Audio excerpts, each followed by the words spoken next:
अमरावती जिल्ह्यातील पथरोड पोलिसांची अवैध शस्त्राविरोधात मोठी कारवाई।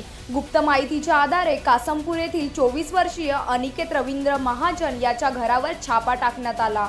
घरझडती दरम्यान एक देशी बनावटीचे पिस्तूल, 2 मॅगझीन आणि 3 जिवंत काडतुसे असा सुमारे 23,000 रुपयांचा मुद्देमाल जप्त करण्यात आला। प्राथमिक चौकशीत आरोपीने हे शस्त्र अमरावतीतील विपुल भानुदास ठाकरे याच्याकडून घेतल्याची कबुली दिली। त्यानुसार दोघांविरुद्ध शस्त्र अधिनियम अंतर्गत गुन्हा दाखल करण्यात आला आहे। अनिकेत महाजन याला अटक करून पोलीस कोठडी मिळवण्यात आली असून दुसऱ्या आरोपीचा शोध सुरू आहे। पोलीस अधीक्षक निकेतन कदम यांच्या निर्देशानुसार अवैध शस्त्रे बाळगणारे आणि सोशल मीडियावर शस्त्राचे प्रदर्शन करून दहशत निर्माण करणाऱ्या विरुद्ध कठोर कारवाई सुरू असल्याचे पोलिसांनी सांगितले। नागरिकांनी अशा प्रकारची माहिती तत्काळ पोलिसांना द्यावी, तसेच माहिती देणाऱ्याचे नाव गोपनीय ठेवले जाईल असे आवाहन पथरोड पोलिसांनी केले आहे।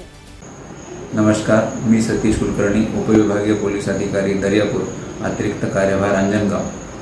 पथरोड पोलीस स्टेशन येथे दिनांक 9/7/2026 रोजी मिळालेल्या गोपनीय माहितीवरून पथरोड पोलिसांनी अनिकेत महाजन नामक इसमाच्या घरी राहणार कासमपूर तालुका अचलपूर येथे धाड टाकली असता त्याच्याकडून एक देशी बनावटीचे पिस्तूल, 2 मॅगझीन आणि 3 जिवंत काडतुसे हस्तगत करण्यात आलेले आहे।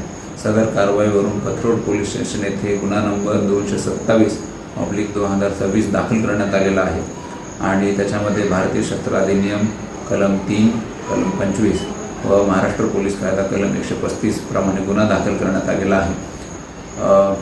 सदर कारवाईमध्ये आरोपीने ज्याच्याकडून शस्त्र हस्तगत केले त्याचा देखील पोलीस तपास करत आहेत। या गुन्ह्याचे बॅकवर्ड लिंकेजेस युद्ध पातळीवरती तपासण्यात येत आहेत। माननीय पोलीस अधीक्षक श्री निकेतन कदम यांच्या मार्गदर्शनात अमरावती जिल्ह्यामध्ये सोशल मीडियावरती किंवा समाजामध्ये अवैध शस्त्र बाळगून दहशत निर्माण करणाऱ्या व्यक्तींवरती अमरावती ग्रामीण पोलीस कारवाई करतच आहे। मी याद्वारे आवाहन करतो की आपणास जरी अशी माहिती प्राप्त असेल तर ती त्वरित पोलिसांना द्यावी।